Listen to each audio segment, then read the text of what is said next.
Hola, ¿qué tal? Bienvenidos a un capítulo más de Hablando de, en esta ocasión hablando de hepatitis aguda infantil con el doctor Gerardo López. Él es infectólogo pediatra, director de asistencia pediátrica integral y miembro titular además de la Academia Mexicana de Pediatría. Doctor, le agradezco mucho el tiempo y el espacio. Bienvenido. Hola, ¿qué tal? ¿Cómo están ustedes? Muchas gracias por la invitación. Al contrario, gracias a usted y un tema que sin duda ha causado mucha preocupación, particularmente a los papás, estos casos de hepatitis aguda infantil que se han presentado a lo largo de todo el mundo, presencia ya en 33 países, 650 casos sospechosos y aquí en nuestro país al menos 10 casos sospechosos. ¿Es para preocuparnos, doctor? Pues realmente no, en el sentido estricto de que las hepatitis son un proceso o un problema común en la etapa de niñez. Hay hepatitis de varios tipos, Sí. sobre todo las de origen viral, que son muy frecuentes y se llegan a observar en los primeros años de la vida. Entonces, este tipo de hepatitis en determinadas regiones del mundo van a variar de acuerdo a la calidad o a la situación de acondicionamiento urbano que pueda tener una determinada región.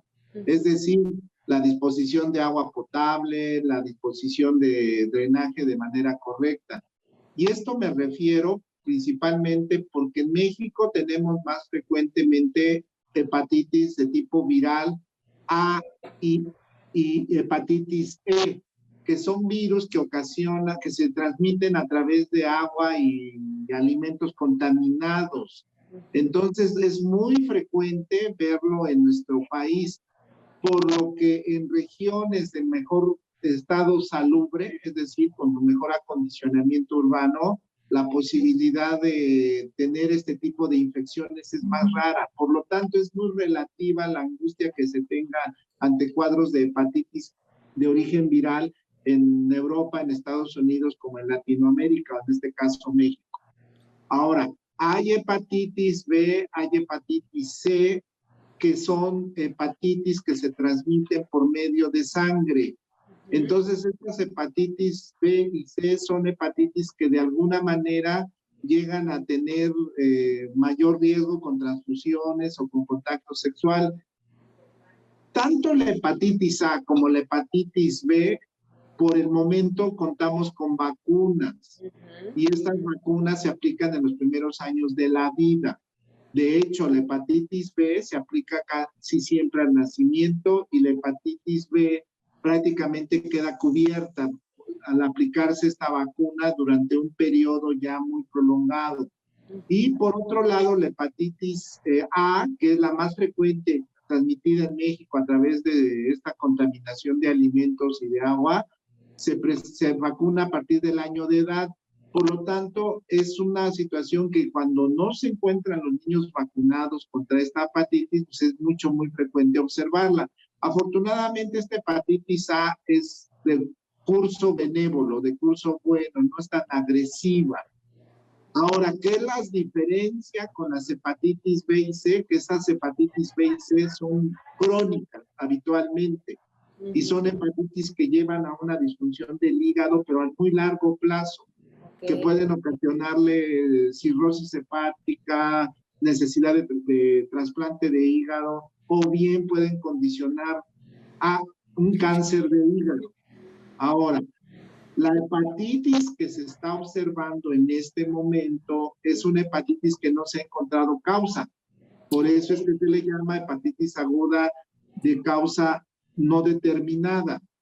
Esta hepatitis entonces es una elucubración lo que se está haciendo pensando que pudiera participar algunos agentes virales, como adenovirus, que es un virus que se ha encontrado, no en todos los casos, pero sí en algunos casos en este tipo de hepatitis. También se ha asociado al virus del SARS-CoV-2, es decir, al coronavirus. Entonces, esos dos serían los dos agentes. ¿Cómo se asocia, doctor? Perdón que lo interrumpa aquí, con el SARS-CoV-2. ¿Niños que tuvieron en algún momento o pudieran estar asociados o todavía no? Ahorita lo comento, eso lo voy a explicar en el transcurso del desarrollo. Entonces, primero hay que ubicar las dos posibilidades etiológicas infecciosas que puede tener este tipo de hepatitis, vamos a llamarle aguda, como está denominada. Pero también hay que recordar que existen hepatitis ocasionadas por factores químicos, factores físicos, por tóxicos. Entonces, no se sabe hasta este momento si hay algún factor, por ejemplo, medicamentoso que esté involucrando daño al hígado y que esté generando este cuadro en estos niños. Okay. La teoría o la hipótesis, ahora sí, a su pregunta, la hipótesis más adecuada que se ha dado como argumento para la asociación de estos dos virus, que se llaman SARS-CoV-2 y adenovirus, es la siguiente. Se ha considerado que los niños que están que estuvieron en un momento aislados en sus hogares, pudieron haber bajado el entrenamiento de sus propias defensas. Y por lo tanto, al salir de ese confinamiento y exponerse a los virus que son habituales, un adenovirus es un virus habitual, que infecta vía aérea e infecta ocasionalmente tubo digestivo, puede ser que su entrenamiento no esté tan completo y este virus haya tomado la oportunidad de infectar a los niños y afectar el hígado. Esa puede ser una posibilidad. Entonces llevamos una probable posibilidad, pero no está demostrada en todos los casos.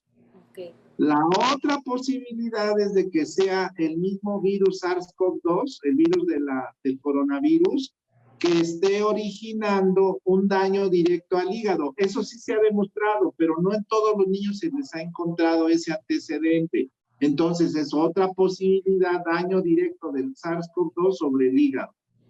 Esto es una posibilidad, vale la pena considerarlo, pero hasta el momento del 100% no todos estos niños han encontrado esa causa. Okay. Y la tercera posibilidad es que el virus que es el virus del SARS-CoV-2 se haya quedado habitando un tiempo más allá de lo normal, vamos a llamarlo normal porque no sabemos cuánto es normal todavía en COVID, pero se ha visto que pueden durar más de un mes en el intestino. Okay. Entonces este virus lo que ocasiona es, haga de cuenta que es como estar ahí como un cuidador de puertas de cualquier club nocturno, entre comillas cadenero, que entra y deja pasar a sus amigos. Okay. Entonces, ¿qué hace este virus? Pues simplemente le dice, llega un adenovirus y le dice, pásale, le baja la cadena y pasa. Es decir, permite la entrada de muchos virus. En este caso, se puede considerar que haya permitido la entrada del adenovirus. Entonces, la respuesta que tiene nuestro organismo ante esos dos virus genera una reacción inmunológica muy potente. Okay. Esto se le ha llamado hipótesis del superantígeno. Entonces, hagan de cuenta que un antígeno es una sustancia extraña que nos hace daño y que responde nuestro organismo con una respuesta inmunológica muy intensa. Eso se llama antígeno. Un superantígeno es una que se brinca todas las puertas, entra directo y ocasiona un daño muy fuerte porque la respuesta es muy intensa. Claro. Como quien dice, agarra de sorpresa nuestro sistema de defensas y lo hace muy intensamente nuestro sistema de defensa. Entonces, ¿quién dejó pasar ese adenovirus? Pues el SARS-CoV-2. Entonces, se ha visto que esta asociación genere una respuesta muy potente que condicione un daño a nivel hepático, que es lo que se está observando en estos pequeños, que en algunos de ellos los llevan a tener falla del hígado, daño grave del hígado, y por lo tanto necesidad de trasplante. Eso es algo muy importante. Ninguno de estos casos ha necesitado este tipo de tratamientos. Bueno, en algunos casos sí, se han reportado casos de trasplante de hígado en estos casos. Okay. Entonces, sí hay casos reportados. Ahora, pero no en todos. Entonces, vean cómo hay una gama de que afecta poquito o afecta mucho, pero afecta al hígado. Entonces, bueno. Ahora, ¿qué pasa en nuestro medio? En nuestro medio no se ha comprobado todavía con nuestros recursos de laboratorio, que es el INTRE, el Instituto Nacional de Referencia Epidemiológica, donde están montados los mejores laboratorios que tenemos en México, no se ha encontrado todavía fehacientemente si es o no alguno de estos bichos los que están participando. No se ha concluido, porque estos estudios llevan un tiempo. Entonces, por el momento y de manera oficial, no hay un reporte para decir ya entró esta hepatitis a nuestro país.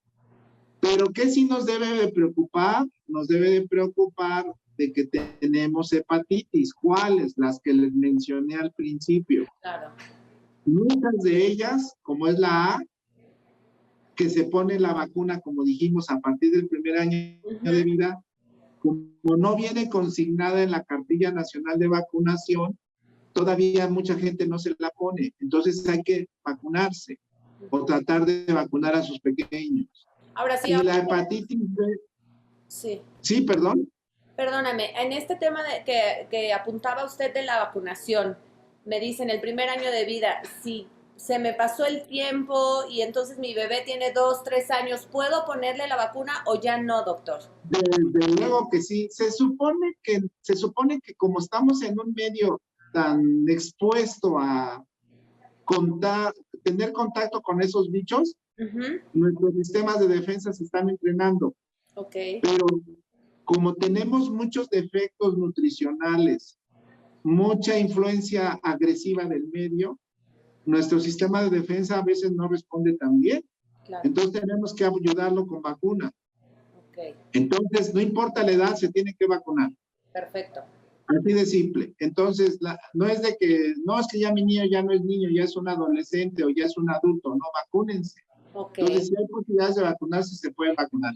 Y la otra situación es la de los otros virus de hepatitis. Hay otros virus a los cuales no hay vacuna, pero aparte de los virus que les señalé, el A, B, C, D, E, que son virus que se van directo al hígado, hay otros virus que pueden dañar al hígado, pero que son también muy difíciles de identificar.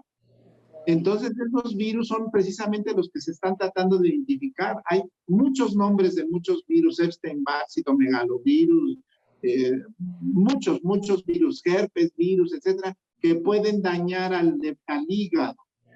Entonces, imagínense cuántos trabajos se tiene que hacer para identificar y decir que ya llegó un caso de virus, de hepatitis aguda grave a México, porque se tiene que tener negativo todos los estudios que se hagan.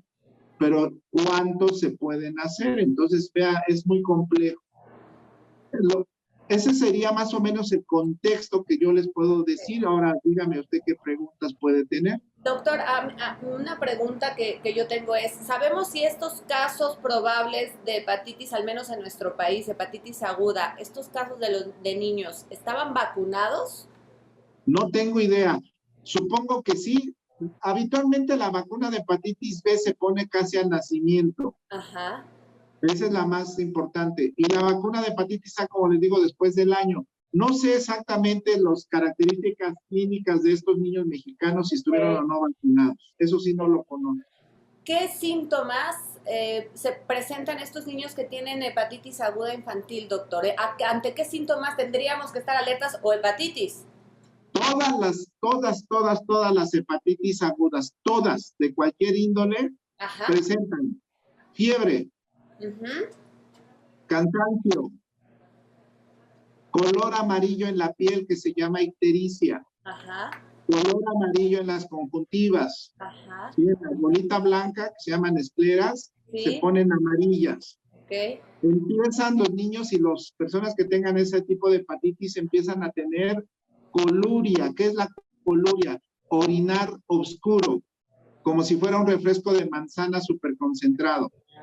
Eso se llama coluria.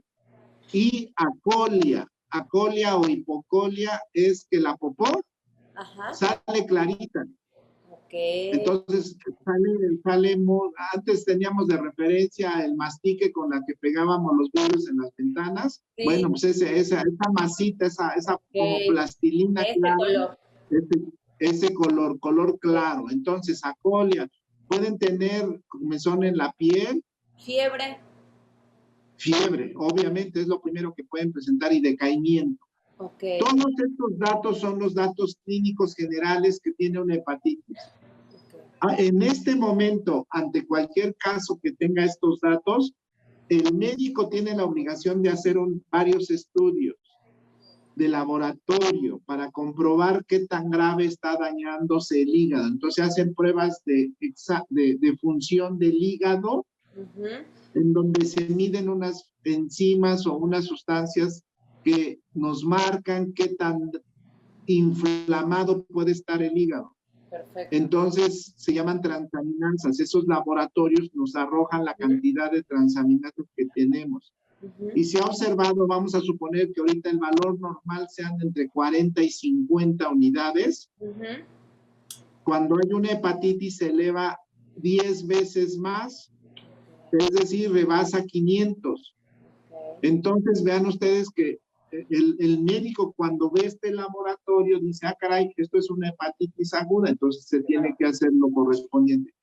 Pero además tiene el médico que buscar de manera normal cuáles virus pueden estar involucrados. Y los que habitualmente se piden en un examen de laboratorio, vamos a llamarlo así, de rutina, son los virus de hepatitis B y el virus de hepatitis A. Pero para los otros virus que les dije, se necesitan estudios especiales. Okay. Es de ahí que el INDRE mandó, o el gobierno del sector salud mandó una recomendación y un algoritmo que cuando el médico detecte ese tipo de problema y haya descartado que sea hepatitis A o B, o que no sea por intoxicación de paracetamol, que intoxica mucho al hígado, u otras sustancias que dañan al hígado, se tenga que referir a este niño para que se estudie completamente. Ok. Entonces, doctor, en resumidas cuentas, no alarmarnos, pero sí estar atentos ante cualquier síntoma, y la recomendación muy importante, vacunar a nuestros niños independientemente de que sean mayores a 1 año. Así es. Y lo primero que antes que nada es tener higiene. Antes de además de vacunar, hay que mantener lo que aprendimos en la pandemia. De acuerdo. ¿Y qué aprendimos en la pandemia? Porque no se vale estudiar 2 años y no aprender nada. Entonces, ¿qué es lo que aprendimos en la pandemia? A usar cubrebocas. Cubrebocas. Esto no se ha acabado, ¿eh? Claro, lavarnos las manos. Aquellos que digan que ya se terminó la pandemia, que ya no tenemos que usar cubreboca, tache. Entonces, todo el mundo tiene que andar usando cubrebocas. Segundo, tenemos que usar nuestro gel. ¿Sí? Tenemos que lavarnos las manos. Tenemos que fomentar que se maneje de manera adecuada el agua potable. Hervir el agua si no se puede mantener agua potable. ¿Sí? Manejar bien las excretas, es decir, tratar de que haya un drenaje funcionando y si no, reportarlo. Entonces, toda esta situación son medidas de higiene que tenemos que seguir haciendo siempre. Claro.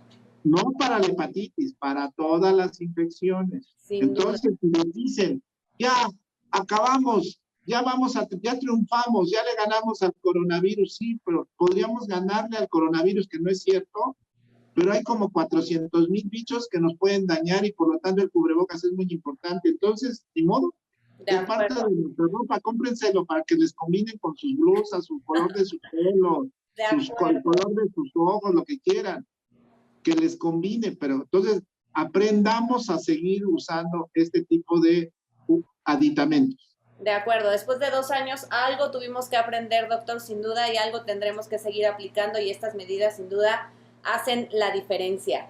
Doctor, falta una cosa. Dígame. Los alimentos. Entonces, dijimos que esta hepatitis, las que nos atacan a los mexicanos son también por andar comiendo tacos en la esquina y saliendo del metro y en las paradas de los camiones. Nadie regula eso, nadie regula eso. Yo no sé quién o cómo se permiten esos puestos ambulantes de comidas antihigiénicas y contaminadas de todos los bichos del planeta. Entonces, eso se debe de controlar, porque nunca vamos a acabar de ninguna enfermedad si no tenemos un control sobre la disposición y manejo de alimentos. Que si le parece Entonces, bien, platicamos en otro momento de todos estos, ¿no?, puntos que podrían ocasionarnos muchísimas enfermedades que habría que también atender. pero la hepatitis se adquiere a través de eso. Entonces, hay que hacer hincapié en eso, por favor. De acuerdo. Doctor Gerardo López Pérez, infectólogo pediatra, le agradezco muchísimo que haya estado con nosotros en este capítulo de Hablando de Hepatitis Aguda Infantil. Gracias por la información, gracias por la plática y nos vemos pronto. Hasta luego, gracias. Gracias a usted.